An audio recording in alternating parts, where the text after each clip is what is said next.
YG와 JYP의 책걸상.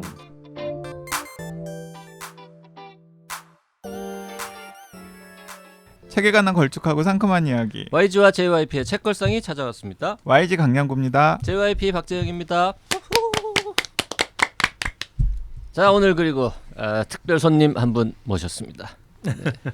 방송통신심의위원회 사무총장을 지내시고 현재는 뭔가 조용히 살고 계신 민경중 선생님 나오셨습니다. 어서 오십시오. 안녕하십니까. 오랜만에 책걸상에 나오네요. 그렇죠. 지금 3, 옛날에 트럼프 4, 5년? 대통령이 맞아요, 막 맞아요. 됐을 때 그 책 가지고 우리가 했잖아요. 한 4년 됐네. 우리가 책걸상 하면서 미국 대통령을 좀 3명 봤나요? 그런 그런 거죠. 거죠. 예. 음. 아니 그때 제가 그 얘기했잖아요. 트럼프 책을 들고 미국에 이제 CES 가려고 입국 심사를 받고 있는데 제가 트럼프 책을 들고 있으니까 저를 별도줄로 딱 뽑아가지고 저만 따로 출입국을 아주 특별하게 해주면서 바로 무사 통과했던 그때 그 얘기했던 거예요. 공항 직원이 공화당 지지자였던 거죠. 그런 것 같아. 민주당 지지자였으면은 뭔가 이렇게 별도로 어디 다른 데로 끌고 갔을 수도 있는데. 맞아요. 그 600개쯤 되니까 그 여러 가지 일들이 있는데 일단 미국 대통령도 그러니까 3명을 바뀌었고 오바마 시절에 시작해서 트럼프를 거쳐서 지금 바이든까지. 그래서 트럼프 할 때쯤에 그 CBS 보도국장 지내셨던 민경중 선배님 모시고 그때는 방심이 가시기 전이잖아요. 가기 전이죠. 방심이 가기 전에 트럼프 관련해서 우리가 책을 한번 해보려고 하는데 누구를 모시고 할까 하다가 우리 노는 민경중 선배님이 근데 아직도 그 네이버나 여러 군데 팟빵이나 이런데 그때 방송했던 내용 제가 가끔 들어보거든요. 그때 우리가 트럼프에 대해서 되게 협상의 기술 뭐 이런 거 가지고 되게 이 사람 문제도 있고 또 이런 건 잘할 것 같다 했는데 우리 예측이 나름대로 다 맞았어요. 두 분이 맞았던 것 같아요. 그렇지는 않고요. 일단은 그 민경중 선배님이나 저 같은 경우는 조금 잘하기를 좀 그래도 좀 잘하면 좋겠다 이런 뉘앙스가 강했고 우리 JYP는 또 성격 어디 가나요? 잘하겠냐. 근데 뭐 많은 역사적인 사건들을 만들었죠 그분이. 그래도 이게 안 없어지고 계속 600회로 가고 있다는 게 신기하네요. 그때 금방 없어질 줄 아셨죠? 그렇죠. 이렇게 오래 못 갈 것 같아요. 이렇게 오래 할 줄은 몰랐죠. 스폰서가 빵빵한가? 스폰서요? 우리 빵빵한 독지가분들이 계시죠. 매년 수천만 원의 엄청 빵빵 제작비를 모아주시는 분들 대단합니다. 계시죠. 그 독지가님들께서 600회 인사도 많이 남겨주셨어요. 우리 동네님께서 600회 축하합니다. 항상 응원하면서 따라가고 있습니다. 표현은 많이 못해도 감사하는 마음은 크답니다. 여기 표현은 많이 못해도는 무슨 의미냐면 그 펀딩에 소액으로 참여하지만 뭐 아니면 댓글은 자주 안 달지만 뭐 그런 뭐 이런 수도 뜻이죠. 있고. 일주일에 한 권은 이제 기본이 되었고요. 제가 스스로 생각해도 대견할 정도로 잘 따라가고 있으니 앞으로도 더욱 힘내시고 건강하게 방송 이어가 주세요. 저의 독서 근육을 키워주는 것은 오직 책걸상입니다. 그러니까 일주일에 한 권씩 읽으시면 1년이면 한 신권 읽으시다는 거잖아요. 어마어마한 거죠. 그런데 아직도 이렇게 책을 남몰래 읽는 분들이 참 많은 것 같아요. 남몰래 지금. 아니 왜냐면 제가 이 로봇의 집에 뭐 오늘 얘기를 할지 오늘 모르겠는데 할 책. 제가 그 지하철에서요 이걸 들고 몇 번에 읽어봤거든요. 정말 책 읽는 사람 저밖에 없고요. 쳐다보는 눈길이 저 꼰대. 옛날 사람. 옛날 사람. 근데 저 꿋꿋하게 읽었는데. 심지어 전자책도 아니야. 마강님 600회 축하드립니다. 항상 즐겁게 듣고 있습니다. 수지 땡땡땡땡님 600회 그리고 6주년 축하드립니다. 6년 동안 진심으로 애써주셔서 진심으로 감사합니다. 몽당연필님께서도 600회 축하해요. 월수가 기다려지는 이유는 책걸상에 있기 때문이에요. 이번 방송 듣다가 너무너무 궁금해서 바로 읽기 시작했습니다. JSHA 땡땡땡땡님 책걸상은 펀드 성공한 해부터 제가 이미 중독된 거 맞습니다. 적은 금액이지만 매해 돈을 내면서 듣는 방송은 처음이죠. 크크. 변화하려고 애쓰시지 말고 지금처럼 좋은 쪽 소개와 JYP의 시니컬함과 YG의 명석함에 박평 혼비님의 지혜로운 도움이 있어서 더 바랄 것이 없네요. 고맙습니다. 가만히 있어봐. YG는 명석하고 박평하고 혼비는 지혜로운데 JYP는 그냥 시니컬이네. 재밌고 시니컬한 아저씨라는 거죠. 아니 이거 어디 카메라 있는 것도 아닌데 시니컬한 걸 그냥 딱 안 해요. 너무 잘 아시는 거죠. 아 근데 진짜 우리는 박평 혼비님은 계속 모시고 가야겠다. 지혜가 없어. 우리 둘만 하면. 사실 지금 자리에 없으니까 하는 말인데 박평 혼비님이 없었으면은 우리 600회까지 못 왔죠. 못 왔어요. 네. 맞아요. 그 민경중 선배님이랑 트럼프 책으로 방송할 때까지만 하더라도 박평 혼비님이 합류하기 전일 거예요. 그 제 기억이 맞다면. 네. 그래요? 그렇게 예, 그러니까 오래됐어요. 그러니까 왠지 지혜가 없어 보이니까 음. 이거 오래 못 갈 것 같다라고 판단하신 거죠. 예. 치즈루님은 반도체 삼국지 편 들으시고 저희 회사가 반도체와 그리 멀지 않은 무엇을 만드는 제조업체라 말씀 나누신 내용을 잘 이해할 수 있어서 아주 재미있게 들었습니다. 책 제목은 삼국지지만 실은 오국지라 하시면서 오국 중에 하나인 미국이 어떤 위치에 있는지 방송 중에는 얘기 안 하셨네요.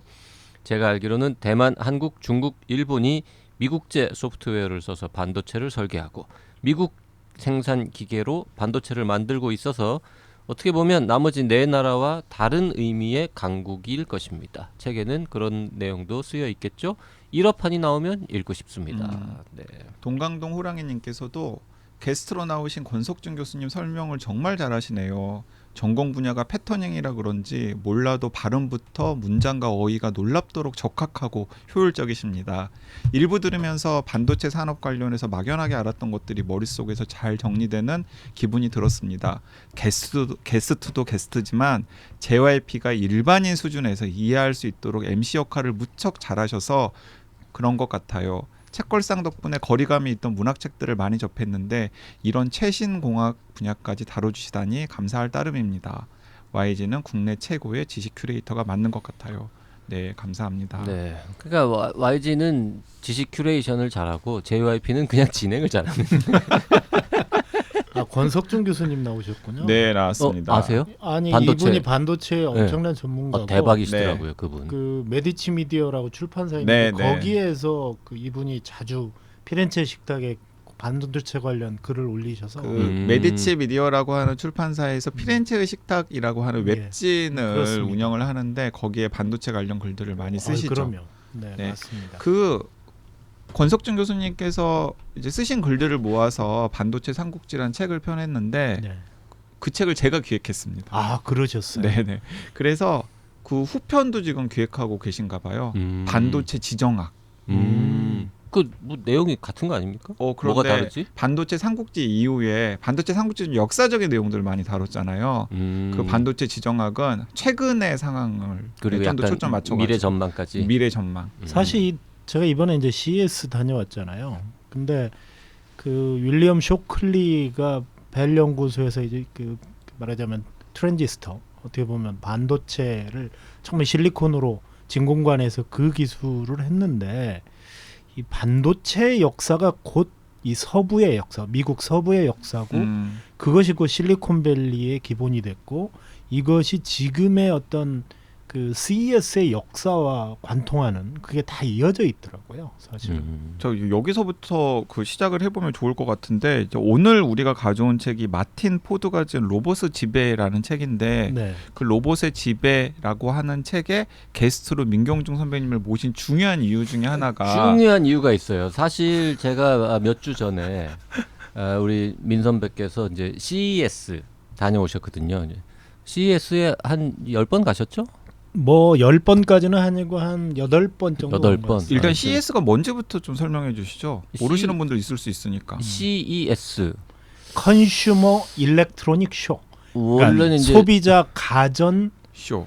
쇼 이런 건데 전자 박람회. 그러니까 원래는 이제 최신 가전제품 전시하는 그러니까 행사였는데 1967년에 제1회 CES가 그렇게 오래됐어요. 예, 뉴욕에서 열렸습니다. 아, 그때는 뉴욕이었군요. 그렇습니다. 그때는 뉴욕이었는데 이유가 있습니다. 1967년 제1회 뉴욕에서 열릴 때는 약 100여 개 업체가 참여를 했고요. 그 당시만 해도 미국의 동부가 제조업의 중심 아니었습니까? 네. 그래서 뉴욕에서 열리다가 시카고와 이렇게 번갈아 가면서 열리다가 그 라스베이거스에서 열린 것은 1995년부터 완전히 이제는 1년에 한 번, 옛날에 1년에 2번씩 열렸거든요. 그러다가 한 번씩 열린 게 이제 1995년부터 모두 통합해서 지금까지 라스베이거스에서 열린 아니 겁니다. 그런 저 연도 같은 건 어떻게 외우고 계십니까? 8번 다 갔다 오늘 오셨잖아요. 방송을 위해서 준비하신 아니 겁니까? 뭐 저는 이 CES의 역사에 대해서는 저보다도 전문가가 없을 거예요. 왜냐하면 1967년 6월 24일부터 29일까지 날짜를 열렸거든요. 네. 그런데 첫 보도가 언제 나오느냐? 뉴욕타임스에 제가 그 찾아보니까 첫 기사가요. 1967년 6월 27일자 뉴욕타임스에 보도가 나왔습니다. 근데 거기에 뭐라고 나 있냐? 모두의 취향을 위한 전시회 이렇게 하면서 첫 화면이 일본의 히다치 기업을 비롯한 일본 기업의 사진이 딱 박혔어요. 네. 그러면서 뭐라고 나왔냐? 미국의 가전 전자 시장을 점유하고 있는 일본 기업들 이런 얘기를 쫙 그 헤드라인으로 썼는데 뭐냐면 바로 그때가 1967년이 어떤 해인 줄 아세요? 1969년 박정주간 태어난 해 아니에요? 네, 뭐 한자리야. 그런데 67년에는 전 없었습니다. 네. 1969년에 아폴로 11호 달나라를 가잖아요. 네. 그러니까 1960년대 케네디 대통령이 하면서 뉴 프론티어의 이 미소 간의 우주 경쟁에 있어서 중요한 것은 바로 반도체라든가 여러 가지 그 수학, 물리 이런 거였잖아요. 네. 전자산업 이게 그러면서 이 굉장히 소형화되고 제품이 우주 기술 자체가 일반 가전 제품에 적용이 되면서 전자산업이 발달하고 소형 라디오, 트랜지스터, TV 뭐 이런 라디오나 TV 같은 게 나오면서 CES가 바로 그때 굉장히 제1회 그 열린 이유가 바로 거기에 있는 겁니다. 그러니까 그 무렵쯤에 이제 집집마다 뭐 라디오, TV, 그렇습니다. 뭐 냉장고 이런 가전 시장이 제품들이 좀 완전히 이제 확 폭발적으로 커지고 하던 시점이겠죠 맞습니다. 아마. 그런데 그 저는 CES. 궁금한 게 그 CES를 그 선배님께서는 왜 그렇게 관심 가지고 계속 그 가신 거예요? 저분이 요새 지하철에서 막 책 보고 이런 옛날 사람 같지만 옛날부터 되게 얼리 어답터예요, 진짜. 그래서 CES를 한국에서 가는 사람 별로 없을 때 옛날에 가신 거잖아요. 제가 사실 1987년 기자 생활을 시작했는데 네. 88년 올림픽 때 그 당시에는 노트북 컴퓨터라는 게 처음으로 이 세상에 나왔습니다. 도시바, 다이나북, 뭐 T1000 막 이런 네, 거. 네. 올림픽 때 우리나라 기자들은 전부 다 연락에 종이에다가 수첩에다 써가지고 전화로 기사를 불렀거든요. 근데 외국 기자들은 뭔가 이렇게 간지나게 뭘 이렇게 딱 펴고 뭘 이렇게 타자기처럼 생긴 거에다 쳐서 보내는 거예요. 이게 뭐지? 그래서 외국 기자한테 물어봤더니 이게 노트북이라는 건데 앞으로 이런 세상에 그래서 제가 88년에 그걸 보고 89년에 일본에 가서 그 다이나북이라는 그 노트북을 월급 60만 원일 때 185만 원 주고 사왔습니다. 정확히 말하면 워드 프로세서였었겠죠? 그 당시에는 아니에요? 컴퓨터입니다. 컴퓨터. 그 당시에 컴퓨터죠. 하이텔이라는 게 이제 막 처음 나왔고요. 89년 PC 이제 그 국산 네, 네, 노트북은 없던 시절이고. 없죠. 네. 그 당시에 일본의 노트북이 수출용이 T1000이라는 이름으로 수출이 됐었거든요. 그래서 그 노트북이 이제 도시바, 그다음에 그 뭐 리브레또 막 이 소니 이런 식으로 이제 노트북들이 일본에서 계속 생산이 되면서 90년 나왔는데 중요한 거 한국 기자 중에 제가 개인 노트북을 처음으로 소유했었고요. 진짜 방금 말씀하신 다이나북이 도시바가 1988년 세계 최초로 출시한 예, 노트북 맞습니다. 컴퓨터 이름이래요. 네, 맞습니다. 어. 제가 그걸 월급 60만 원일 때 185만 원 일단 주고 80년대 말에 우리나라 기자들 월급은 60만 원이었군요. 그래서 제가 당시에 중앙청 정치부 기자를 했는데 제가 9시 뉴스에 매일 나왔습니다. 오. 뭐냐? 한국 기자들은 전부 다 수첩에다 우리나라 기자들 다 쓰고 있는데 저 혼자 뭐 이렇게 타자기처럼 그걸 딱 노트북을 꺼내 갖고 치고 있으니까 카메라들이 그림이 되는 거야.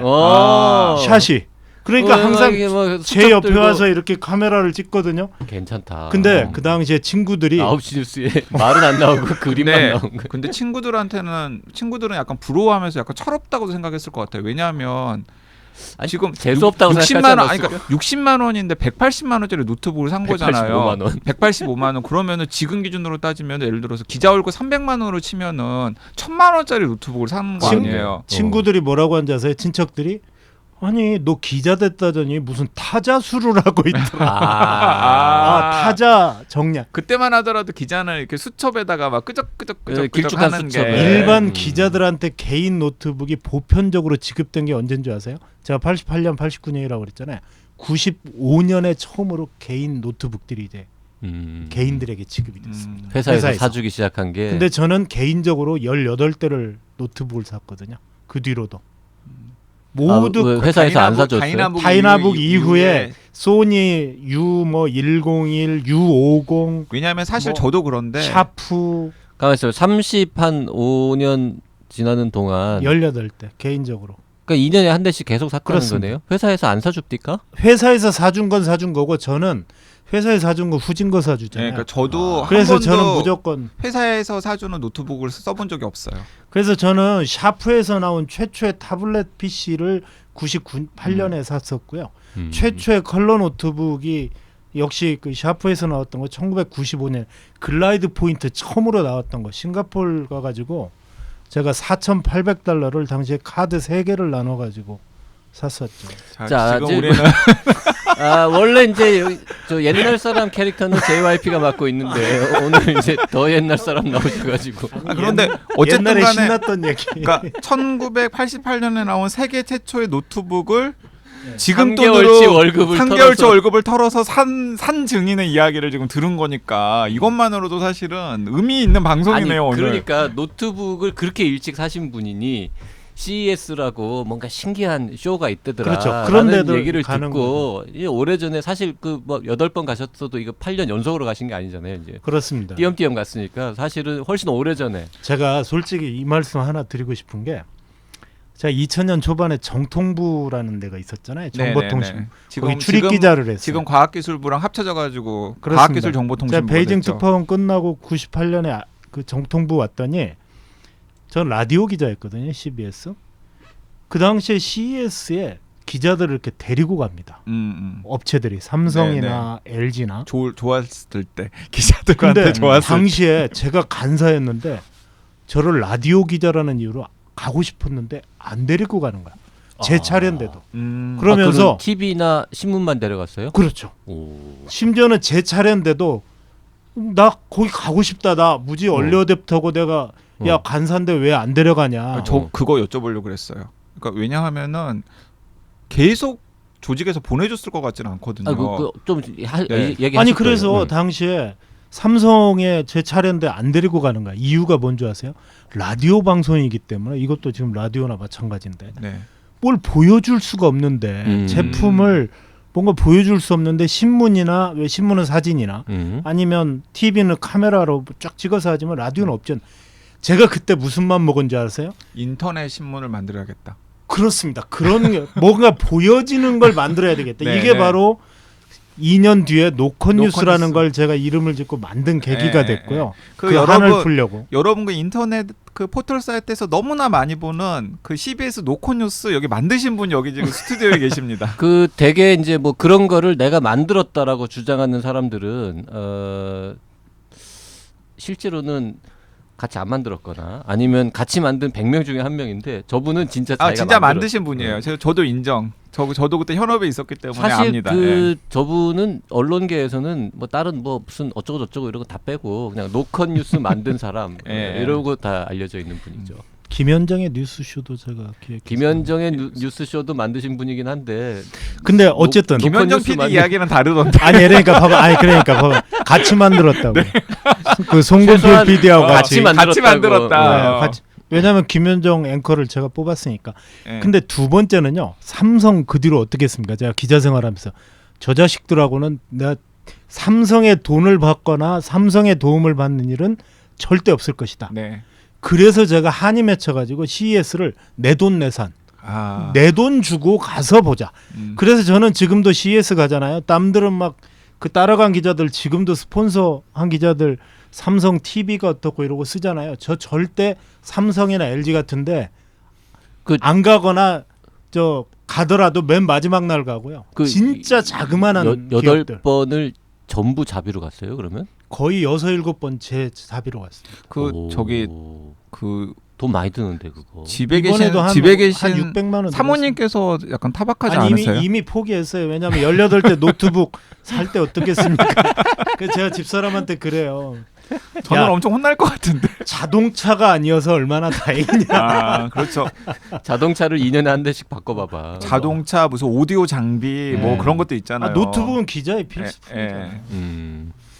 아무튼 그래가지고 CES를 이제 여러 번 가신 분인데 이제 올해도 역시 자비로 갔다 오셨습니다. 그래서 갔다 오신 다음에 이제 같이 밥을 먹는데 이제 그날 이제 CES에서 있었던 일들을 얘기하시면서 무슨 행사에 마틴 포드라고 하는 놈이 재밌는 놈이 있던데 내가 그 사람이랑 옆에서 밥을 먹었다 뭐 이런 얘기를 이제 하시는 거예요. 그러면서 마틴 포드가 누구냐 뭐 이런 거에 대한 이제 썰을 쫙 푸시려고 시동을 막 걸고 빌드업을 하고 계신데 제가 왜냐하면 너는 모르지. 그러니까 니네 거기 있는 사람 다 모를 거라고 생각하고 마틴 포드라고 니네는 모르지만 이런 멋진 놈이 있는데 내가 걔랑 같이 밥을 먹었어 이 얘기를 하려고 빌드업을 막 하는 거예요. 그때 내가 이제 초를 딱 쳤죠. 마틴 포드? 로봇의 집에 로봇의 부상 쓴 그 훌륭한 사람? 저도 이랬더니 그 대목에서 깜짝 너무 놀라요. 감동했어. 야 역시 JYP가 저분이 저렇게 생겼어도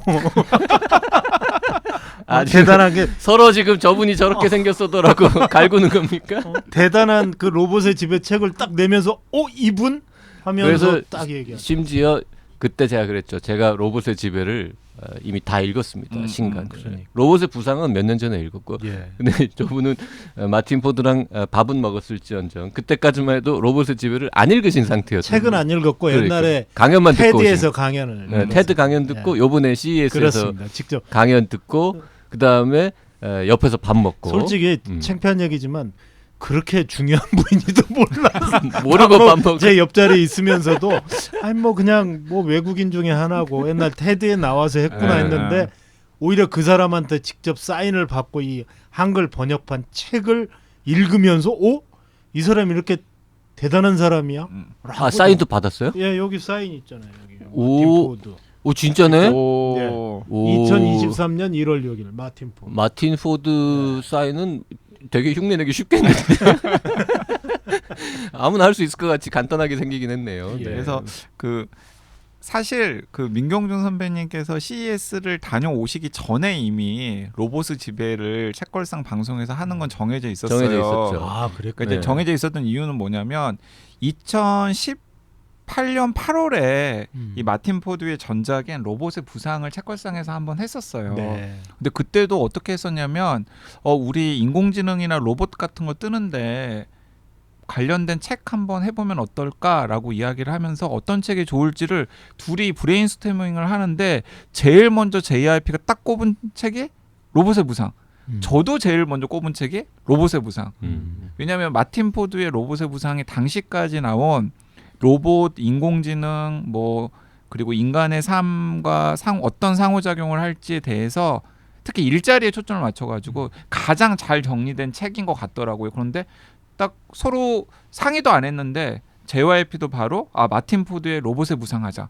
저도 로봇의 부상 좋았어요. 그래서 로봇의 부상을 그때 소개를 했었고요.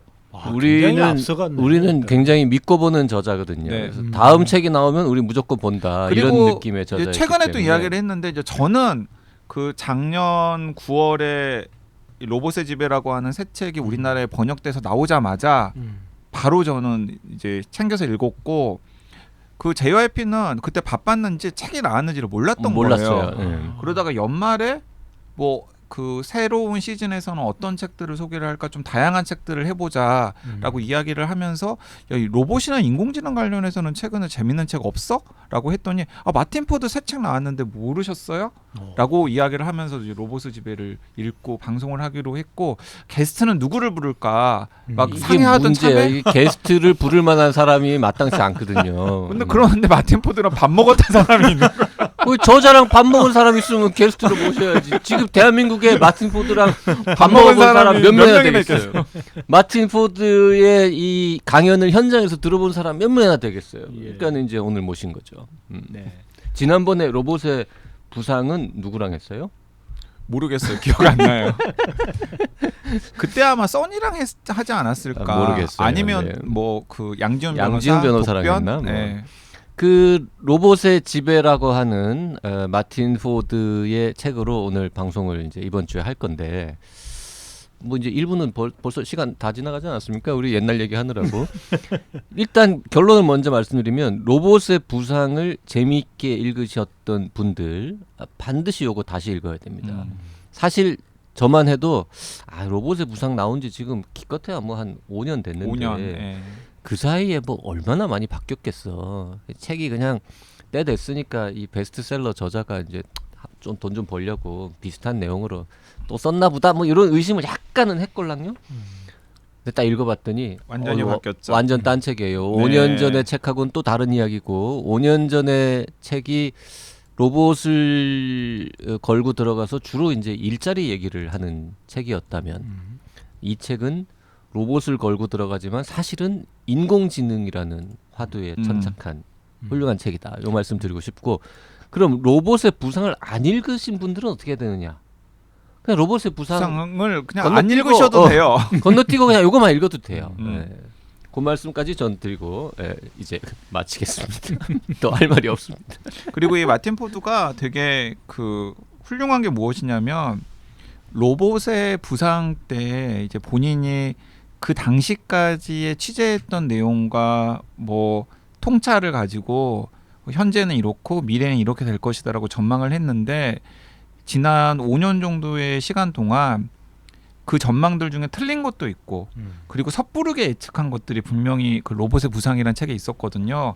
그걸 이 로봇의 지배라고 하는 새 책에서 다 교정을 한 것도 굉장히 훌륭하고요. 그리고 이제 두 번째는 로봇의 부상에 굉장히 성공을 했어요. 그래서 주목을 굉장히 많이 받았습니다. 그래서 이미 그때부터 여기저기 많이 불려다니기 시작을 한 거예요. 그러면서 어떤 그 인센티브가 생겼냐면 웬만한 인공지능이나 로봇 전문가들한테 취재 요청이나 인터뷰 요청을 했을 때 다들 너 로봇의 부상스 마틴 포드구나 하면서 누구나 다 만나주는 사람이 누구나 다 만나주는 사람이 되어버린 거예요. 그러면서 이 사람이 과거에는 텍스트라던가 아니면 뭐 논문이라던가 이런 것들을 통해서 취재했던 걸 직접 현장에서 연구하는 전문가들과 뭐 진짜 직접적으로 취재를 해가지고 생생한 이야기들을 이제 들은 거예요. 그런 것들이 다 응축된 책이 최근에 나온 이 로봇의 지배라는 책이기 때문에 우리나라에서는 로봇의 부상이라는 책보다 두 번째 나온 로봇의 지배라는 책이 조금 묻히는 감이 덜 팔려요? 네, 덜 팔리고 묻히는 감이 있는 것 같은데 실제로 책의 내용만 보면 훨씬 더 이 책이 훌륭한 책이라는 생각이 듭니다. 저 개인적으로는 이제 현장에서 강연을 듣고 나서 사실 이 책을 읽었거든요. 근데 그 결론적으로 얘기하면 이 사람이 컴퓨터 공학을 전공하고 상당히 소프트웨어나 뭐 이런 전문가인데도 불구하고 이 책이 아주 쉽게 그리고 핵심을 아주 전달력 자체가 너무 책이 쉽게 그러면서도 깊이도 있으면서 쉽게 쓴 그 기술. 그래서 왜 그런가 했더니요. 여기 뭐 저자 양력에도 나오지만 미국은 반드시 이과적 공부를 해도 결국은 MBA 경영대학원에서 꼭 같이 공부를 하잖아요. 이 CES 현장에서 제가 느꼈던 건 뭐냐면 우리나라 기업들이 분명히 원천 기술은 좋아. 그런데 이게 마케팅이나 시장과의 친화력이 접점이 없더라고요.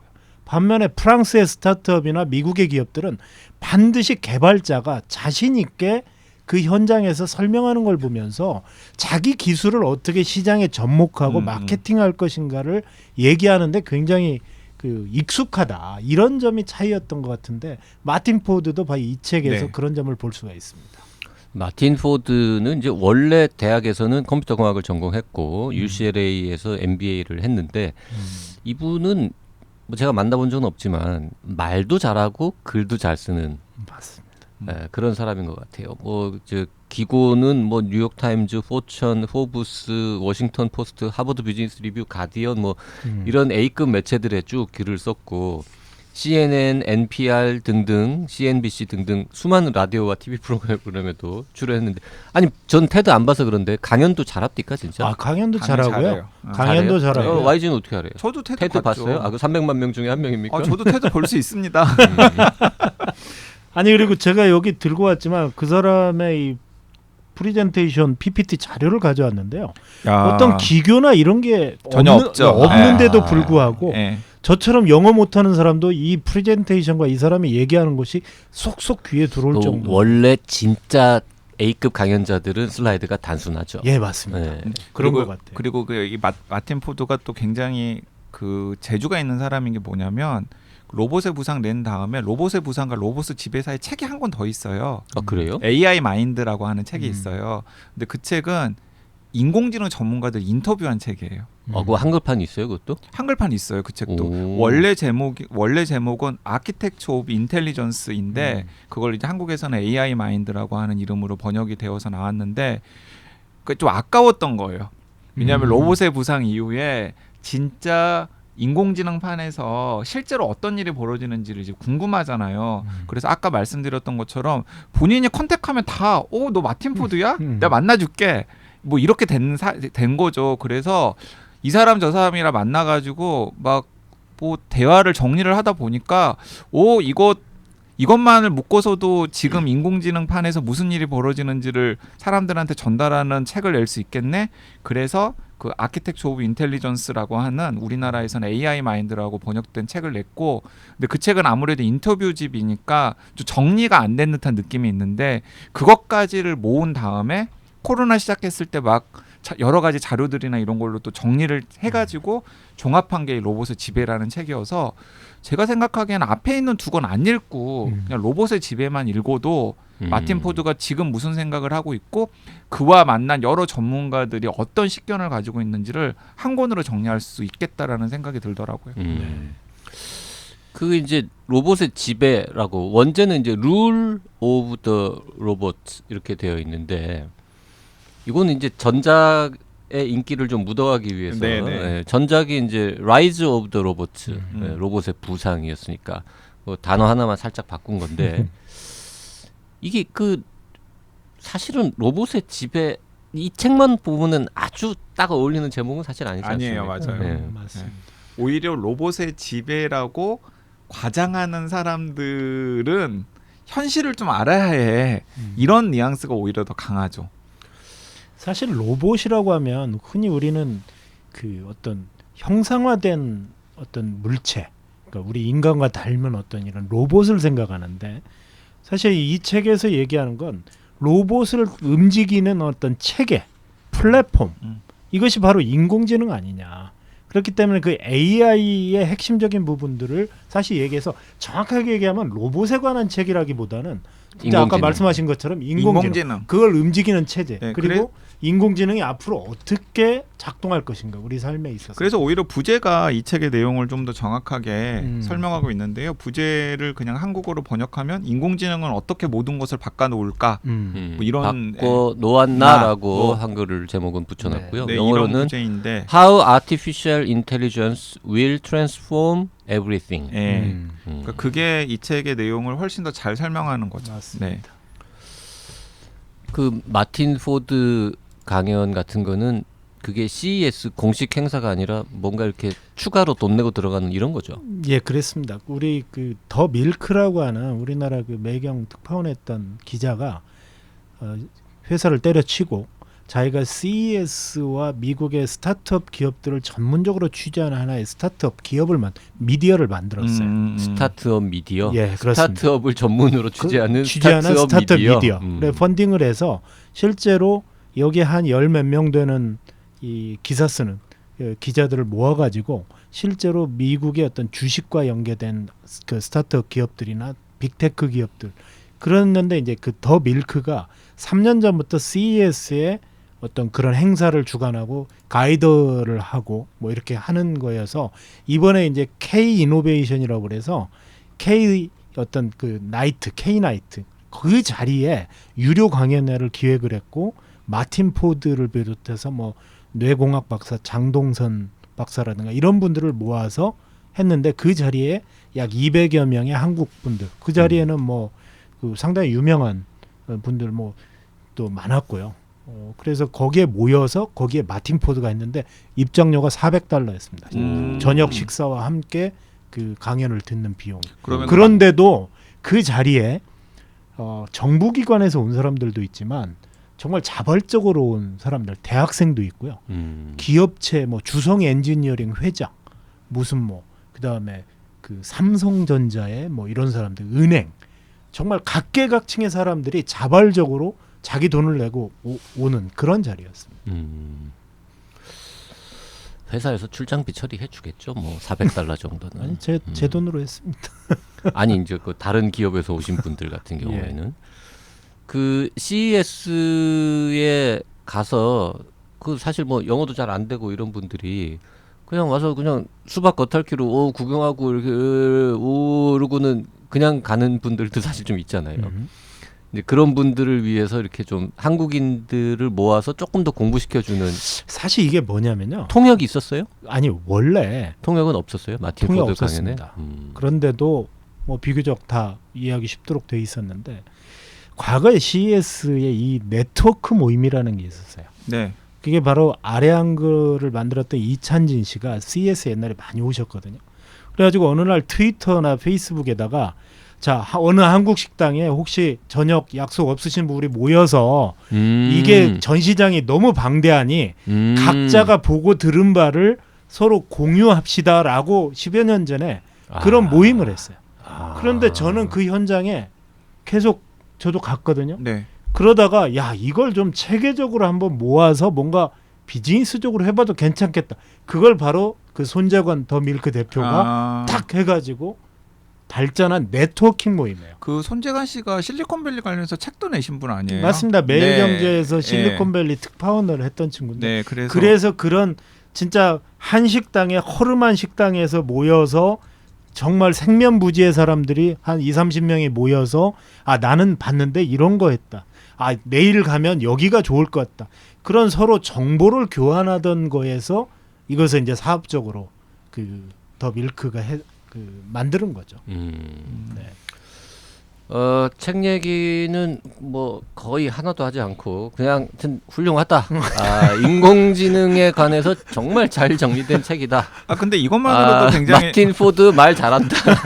근데 이것만으로도 굉장히 중요한 정보인 게 마틴 포드를 치면 우리나라 이제 세 권의 책이 있는데 앞에 있는 두 권은 안 읽어도 되고 사실 지금 시점에서는 그 지금 로봇의 지배라고 하는 책을 읽으면 어쨌든 한 번에 정리가 된다라는 정보만으로도 저는 의미 있다고 생각해요. 시간만 있고 뭔가 이쪽 업계에 조금 더 관여되신 분이라면 로봇의 부상까지 읽는 것도 뭐 말리지는 않습니다. 그 책도 좋은 책입니다. 로봇의 부상보다는 그 인공지능 현업에 종사하는 전문가들의 인터뷰를 모아놓은 책. 그거는 제가 안 봐서 모르겠지만 로봇의 부상도 참 좋은 책인 게 저는 그 책은 노동이라든지 네. 뭔가 이렇게 정부 일하시는 경제부처 관료들 이런 사람들이 좀 꼭 봤으면 좋겠다 이런 생각도 좀 들고요. 로봇의 지배가 테크놀로지 관련 책이라면 로봇의 부상은 훨씬 약간 소시올로지 느낌이 나는 그런 책이었잖아요. 그리고 그 로봇의 부상의 뒷부분에서 많은 사람들이 이야기하기 전에 이미 마틴 포드가 로봇 인공지능 시대의 일자리 문제를 해결하기 위해서는 산업화 시대와는 전혀 다른 복지 제도가 필요한데 자기는 그 유력한 인공지능 로봇 시대의 복지 제도 중에 하나가 기본소득 같다. 맞습니다. 그런 이야기까지도 뒷부분에 맞아요. 하고 있거든요. 그래서 더욱 훌륭한 책이라고 우리가 감탄했었던 기억이 납니다. 이번 주에는 마틴 포드의 신작 로봇의 지배를 소개하고 있는데요. 자세한 책 내용 소개는 다음 시간에 이어가야 될 것 같습니다. 네, 그 뭐 마틴 포드 로봇의 지배 책 얘기를 많이 하지 못했지만 민경중 선배님께서 한국 기자 중에 최초로 노트북을 세계 최초의 노트북 그것도 그냥 노트북이 아니에요. 세계 최초의 노트북. 그런 분이었다. 네. 다음 시간에도 또 옛날 얘기 좀 곁들여가면서 책 얘기 해보죠. 오늘 여기까지 하겠습니다. 고맙습니다. 네, 수요일에 뵙겠습니다. 감사합니다.